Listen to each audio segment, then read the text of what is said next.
There's a sound I know better than almost any other sound in the world. It's the sound of tires on our driveway. Not just any tire, not the mailman, not the UPS truck, not the neighbor turning around. Family tires. You learn the difference after a while. You learn the slow crunch of someone who's tired from a long drive. You learn the little pause before the car door opens. That half second where whoever's inside is stretching their back and grabbing the snacks off the floorboard and telling the kids to please, for the love of everything, put their shoes back on before they get out. I was standing at the kitchen sink when I heard it this last time. Hands wet, dish in my left hand, and just stopped. Because before I even looked up, before I even saw them through the window, my whole chest already knew they were here. And it's the funniest thing, but my feet moved before my brain did. I was halfway to the door before I even put the dish down. The dog was already barking. Somebody upstairs was already yelling, "They're here, they're here, they're here." Like we'd been waiting 100 years. And maybe we had. Maybe a month feels like 100 years when it's the people you love. I opened the door and the summer air just poured in. And that's what today's episode is really about. Not family time in the abstract, not family time as an idea, but that feeling right there at the door. Hey guys, welcome back to We Are the Hansons. I'm your host, Maya Hanson, and I am so glad you're here with me today. We're slowing down a little bit on this one. No big lesson, no 5-step plan, no life hack, just a story, or honestly, a bunch of little stories strung together about something I've been thinking about for weeks now. We had family in, and the house was full, in every sense of the word. Full of people, full of suitcases, full of laughter, full of that particular kind of noise that you only get when 3 generations are in the same room and everybody's talking at once. And when they all left, the house felt different, not empty exactly, something else. And I'm still trying to put a word on it. Maybe by the end of this episode, I'll find one. So that's where we're headed today. The door opening. The house filling up, the kitchen turning into a circus, the kids running wild, the porch getting quiet at dusk, the late night talks when everybody else has gone to bed, and eventually, the goodbye. I've also got a little summer recipe tucked in near the end. Something we made while everybody was here. Something easy, something that disappears faster than you can set it on the table. Grab your coffee or your sweet tea, whatever you've got, and settle in. So here's the thing about the first hour of a family visit. It's loud. It's loud in a way I don't think I can fully describe unless you've lived it. It's hugs and bags dropping on the floor and somebody asking where the bathroom is, even though they know where the bathroom is. It's kids who haven't seen each other in months, staring at each other for about 4 seconds before they're running down the hallway like they've never been apart a day in their lives. It's the grown-ups standing in the entryway, trying to have a full conversation while somebody's still holding a car seat. It's somebody asking if they should take their shoes off, and somebody else saying, No, come in. Don't worry about it. And then both of them just standing there awkwardly while a kid runs past with a juice box that was definitely supposed to stay in the car. And I love it. I love the mess of that first hour. Because you can't fake that first hour. You can't plan it. You can't stage it. It is what it is.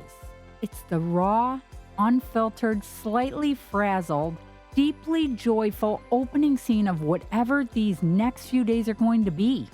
I remember standing in the middle of the living room that first afternoon, and everybody was talking, and bags were piled by the stairs, and somebody was already in the kitchen opening cabinets, and one of the kids was showing off a new tooth to anybody who'd look. And I just stopped for a second, and I thought, this is it. This is the thing. This is the thing that people write poems about. This is the thing that people miss the most when they get older.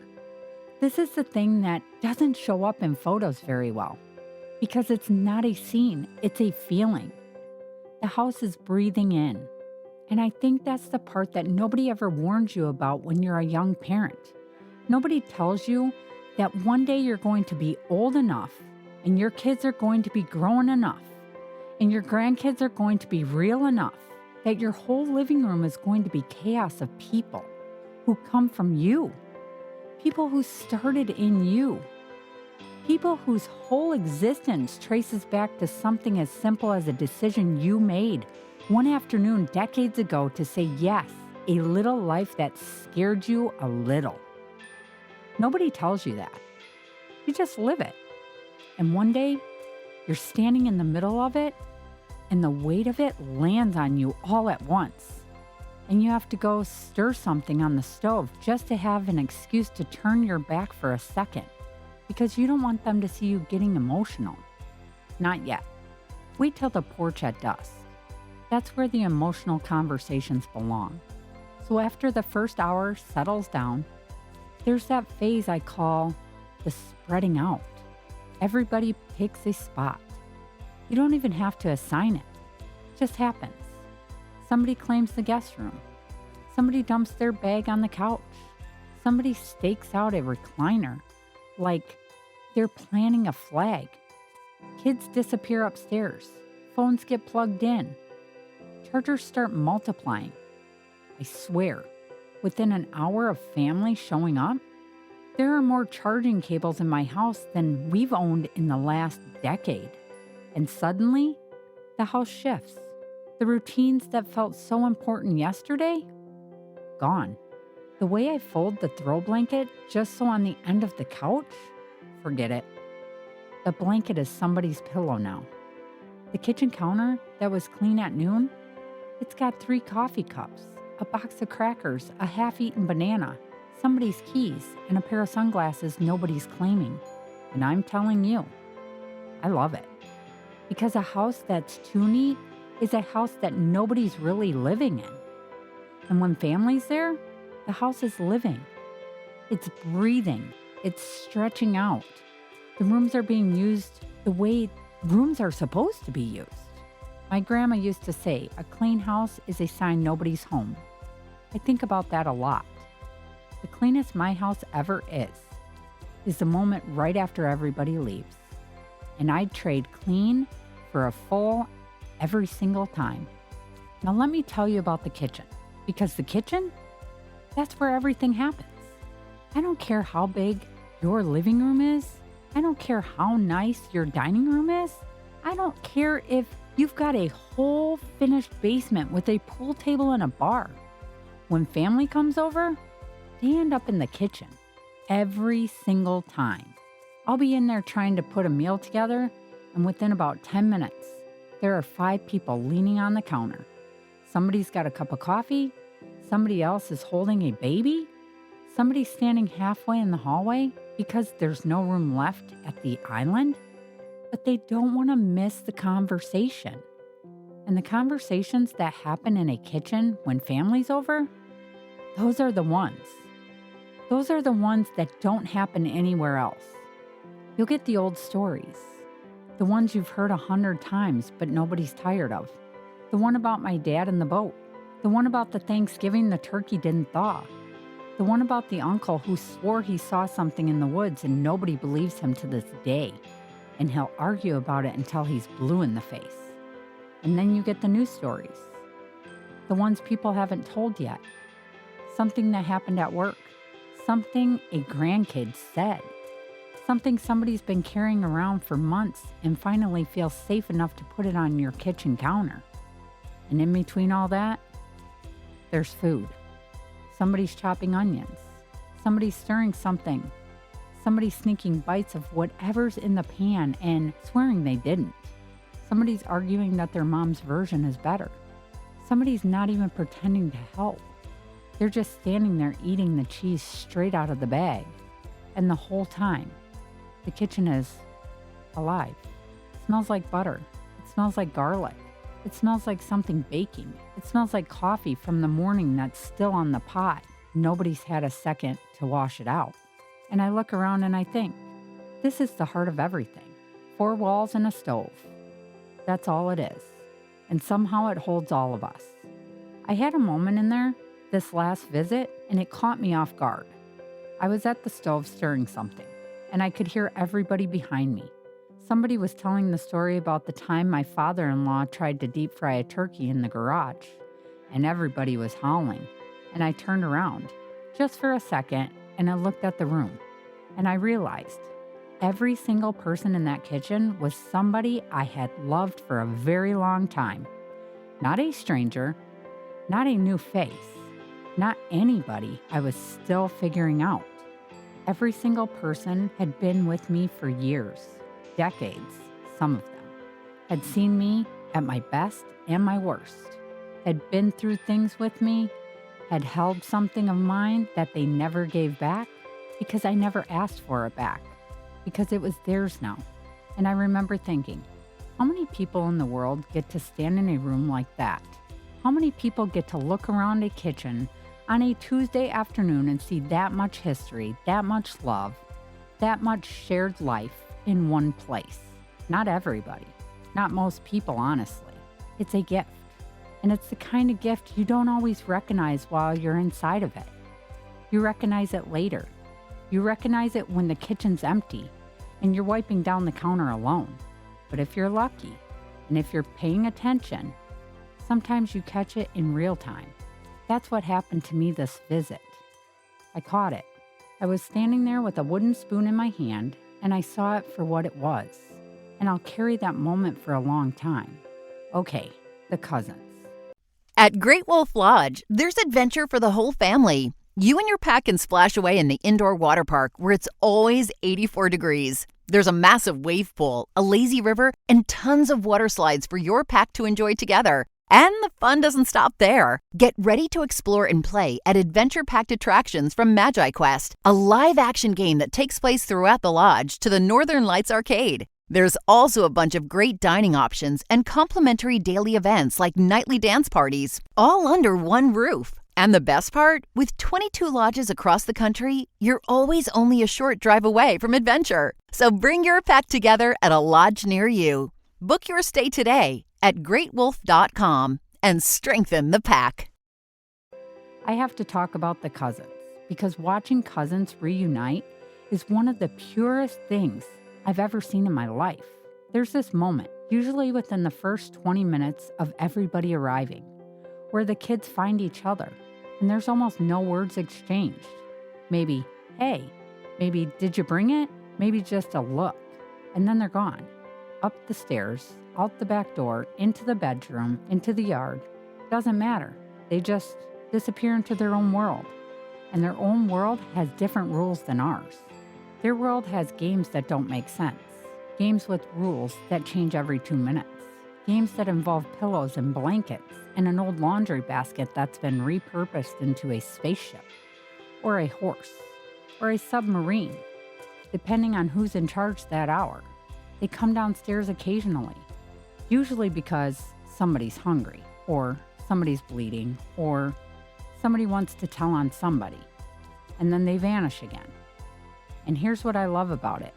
They're building something right there in real time while the grown-ups are in the kitchen solving the world's problems over coffee. Those kids are building the thing that'll hold them together for the rest of their lives. Because cousins are something special.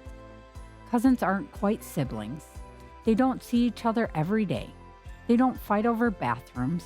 They don't have to share the last pancake on Tuesday morning before school. So there's this magic to it, this specialness. Every visit feels like the best day of the year. And years from now on, when they're grown, when they're at each other's weddings, or standing in hospital hallways, or showing up at funerals, or calling each other out of the blue at 40 years old just to say hi, it'll be because these afternoons in the backyard, these nights piled on the living room floor in sleeping bags, These dinners where they had their own little kids' table and laughed so hard milk came from somebody's nose. I didn't used to see it that way. When I was a young mom, I just saw the mess, the noise, the Band-Aids I had to keep finding. Now I see it for what it is. I'm watching the first chapter of something that's going to last their whole lives, and I get the front row seat. I'll tell you a little moment from the visit that I'm still thinking about. The older cousins had the little ones out in the backyard, and they were playing some game, some made-up thing. Something about dragons, I think, or maybe pirates. I honestly couldn't keep up. And one of the littlest ones fell down, just tripped over her own feet, scraped her knee a little, started crying. And before I could even get out the back door to check on her, one of the older cousins was already down on the grass with her, had her in his lap, was wiping her face with the bottom of his t-shirt, telling her it was okay, telling her he'd carry her inside, telling her she was the bravest one in the whole game, and the dragons would be sad she had to quit, but they understood. And I stopped, right there, halfway through the back door, because he's just a kid himself. He's not that much older than she is. Nobody taught him to do that in a class. Nobody gave him a handbook. He just did it because she was his cousin, because that's what they do. And I thought about where that comes from, and I realized it comes from this right here. These visits. These visits are teaching them something they'll never consciously remember learning. They're teaching them that family shows up. Family scoops you up off the grass. Family wipes your face with a t-shirt. Family tells you the dragons understand. And those kids, they're going to carry that into the rest of their lives, into their friendships, into their marriages, into the way they parent their own kids someday, into the way they show up for people they love when something bad happens. They don't know they're learning it, but they are. Every single visit. Let me take you somewhere quieter for a minute, because not every part of a family visit is loud. Some of the best parts aren't. There's this moment almost every single visit where the sun's going down and dinner's been eaten, and the kids have scattered off to do whatever kids do, and a few of us end up on the porch. Not everybody, usually just 2 or 3, and the light's doing this thing where everything turns a little gold. The bugs are starting up, somebody's got their shoes off, somebody's got a drink in their hand, and the conversation's slower. That's the part I love the most. Because during the day, everything's fast. Kids are pulling you 6 different directions. You're cooking, cleaning, refereeing, laughing, catching up in fragments. But at dusk, on the porch, everybody finally exhales. And that's when the real stuff comes out. Somebody tells you how work's been. Really been. Not the surface version, the real one. Somebody opens up about their marriage, or their kid, or a fear they've been carrying around all year, and just now has a safe enough place to set it down. Somebody asks you a question you weren't expecting, and suddenly you're answering it honestly, and you realize you haven't said any of this out loud before. There's no agenda on the porch, no phone, no TV, no to-do list, just people and the air cooling off, and the sound of the evening. And I've noticed something. The best conversations I've ever had in my life have almost all happened in moments like that. Not at the dinner table, not in the living room, not even in the kitchen, on the porch, with the light going gold and the bugs starting up, and somebody saying something honest that you'll remember for years. I had one of those this last visit. I won't share the whole thing because it wasn't mine to tell, but I'll tell you the shape of it. Somebody I've known for most of my life sat down next to me on the porch, and they were quiet for a while, just rocking, just looking out at the yard. And then, without any buildup, without any warning, they just said something they'd been carrying around for a long time, something heavy, something they hadn't told anybody else. And I didn't say much back. I didn't try to fix it. I didn't hand them a verse or a piece of advice or 3-step plan. I just listened. And when they were done, they kind of let out this big breath, like they'd been holding it for months. And we just sat there for a little longer, not saying anything. Just two people on a porch at dusk, with a weight that was now a little bit shared between us. And I realized that night, laying in bed, that I probably wouldn't have heard that story anywhere else. It wouldn't have happened on a phone call. It wouldn't have happened in a text. It wouldn't have happened at the dinner table with everybody else around. It happened on the porch. Because sometimes people can't say the heavy things face to face. Sometimes they can only say them sitting side by side, looking out at something else, and in the softer light, when the day is almost done. And a house with a porch, or a back step, or a couple of chairs in the yard, that's not just a house. That's a place where heavy things can be said. And that's one of the most valuable things a home can be. And then there's the late night. The kids are finally asleep, or they're not, but they're at least in their rooms pretending. The dishes are mostly done. The dogs have given up trying to get attention and are passed out somewhere. And you and whoever else is still awake end up back at the kitchen table, or on the couch, or sometimes just leaning against the counter with the lights half off, because nobody wants to officially commit to staying up, but nobody wants to be the first to go to bed either. That's my favorite part. I'll tell you honestly, that might be my favorite part of having family in the house, because it's just you and them. No performance, no hosting, no hosting. You're not trying to make anything special. You're just talking. And the talks that happen at midnight, when you're both half tired and your guard is down, those talks hit different. You laugh at things that aren't even that funny. You remember things you forgot you remembered. You tell a story about your mom, or your grandma, or a house you lived in when you were little, or a road trip you took 30 years ago that nobody else alive remembers except the two of you. And you sit there in your own kitchen with somebody you love at midnight, and the world outside is quiet, and the house is asleep around you, and it feels like you're holding on to something precious with both hands. And you know it, and they know it, and nobody says it out loud, but you both know. You'll remember this exact conversation, this exact cup of coffee that's long since gone cold, this exact moment, forever. The morning when the family's staying over, those are different too. The house wakes up slow. Somebody's always up first, usually me, honestly. I like the quiet before the storm. I like starting coffee when the whole house is still, hearing the coffee pot gurgle, and knowing that in about 40 minutes, this whole place is going to be loud again. But right now, it's just me, and the sun coming through the window, and the sound of somebody snoring upstairs. Then one person shuffles into the kitchen in their pajamas, then another, and slowly the house fills back up. Kids come down one by one, hair sticking up sideways, asking what's for breakfast. Grown-ups pour their first cup and lean on the counter and start the day the way you can only start a day when you're with people who've known you your whole life. Nobody's in a rush. Nobody's checking a clock. And that in itself is kind of a miracle, because how often does mornings feel like that, where nobody's running out the door, where nobody's rushing to meetings, where the whole morning just gets to be a morning? I could stay in those mornings forever. There was one morning this last visit. I came downstairs before anybody else, and I made my coffee. And I sat at the kitchen table in that kind of blue pre-dawn light, and the whole house was still. And I could hear the clock on the wall for the first time in days. You don't hear that clock when the house is full. It gets swallowed.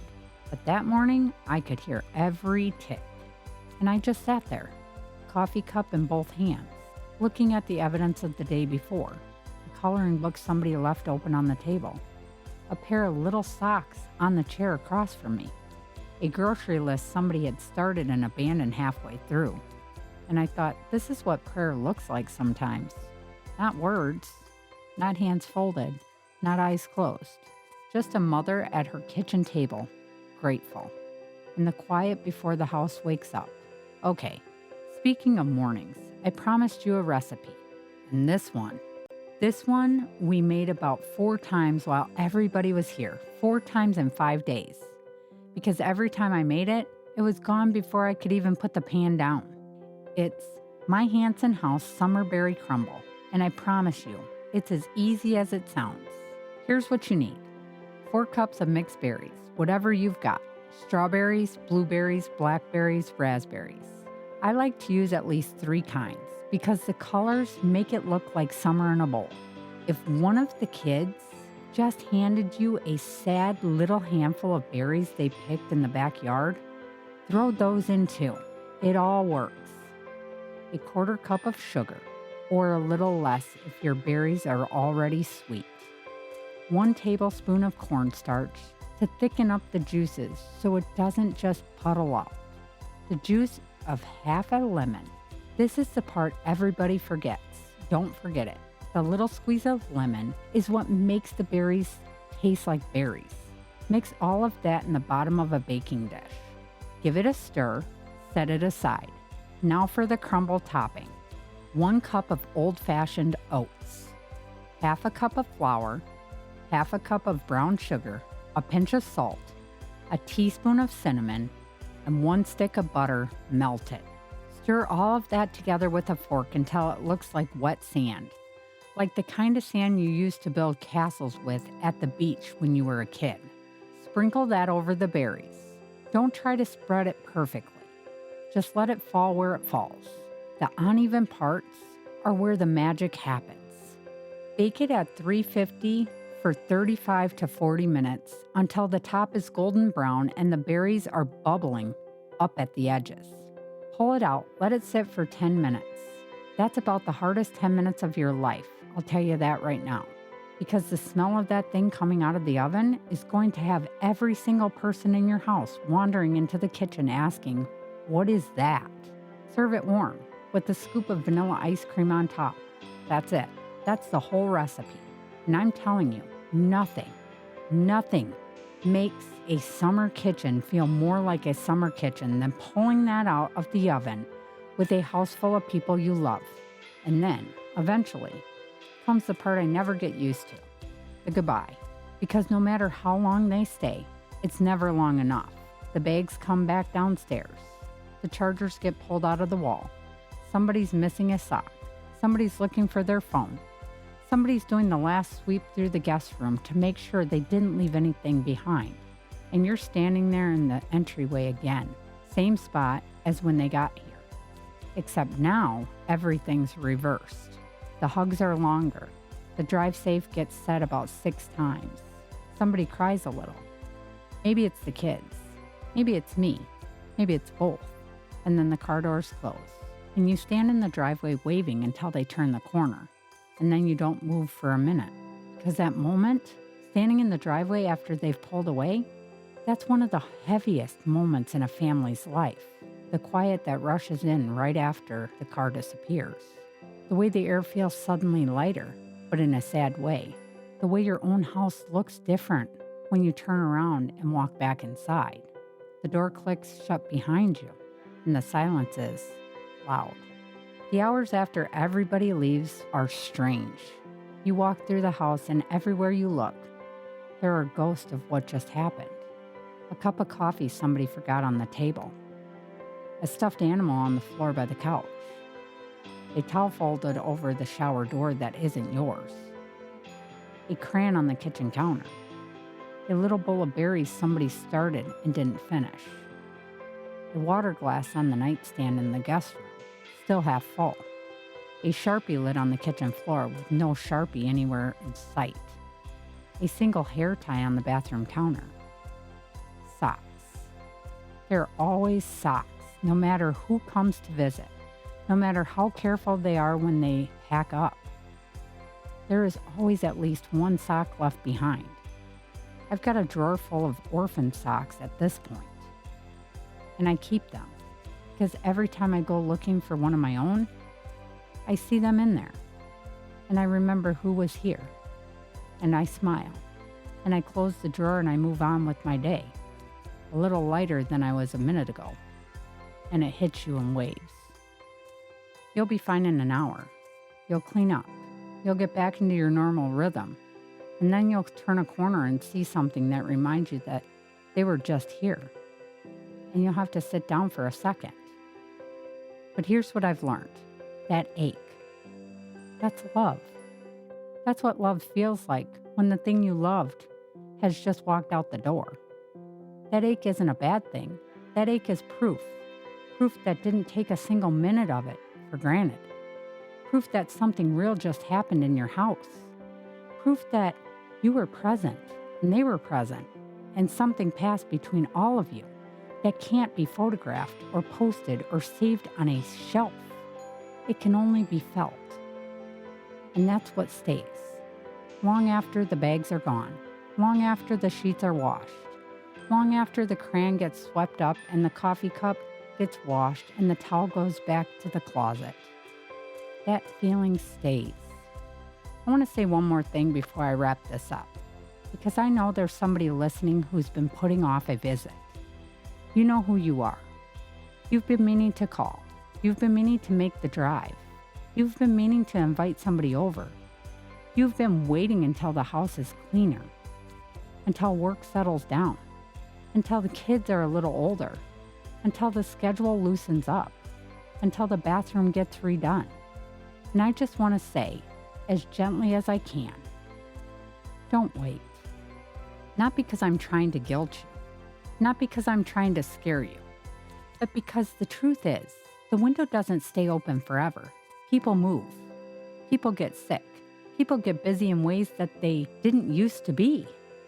Life gets thinner in ways you don't notice until it's already happened.